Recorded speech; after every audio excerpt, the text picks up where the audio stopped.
The first group to leave Ulpana, a neighborhood attached to the Israeli Bet El settlement in the occupied West Bank. They had fought long and hard to stay here, but in one morning, they've moved out. We are leaving this place with a lot of pain, certainly against our will. We don't agree with this decision, but we have no other choice. This is what has been decided. With over 100 Israeli settlements in the occupied West Bank considered illegal by the UN, and with evictions and dismantlements of settlements in the past, what makes this one different is that Israel's Supreme Court stepped into the matter.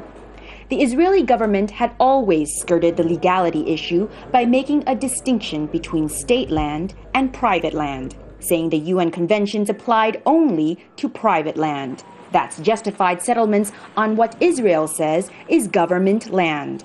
But for the first time, the judicial branch of the government has stepped in, saying that Ulpana was built on private Palestinian property and therefore in violation of even Israeli interpretation of the law. And this is where the Israeli government has moved them, into temporary housing, certainly not as nice as their old homes. The settlers have struck this deal with Netanyahu's government because they were given a promise. The eventual demolition of these 5 buildings comes at a cost. Government approval for 851 new settlement homes built as compensation, just in a different part of the West Bank. The Ulpana settlers still consider this a raw deal.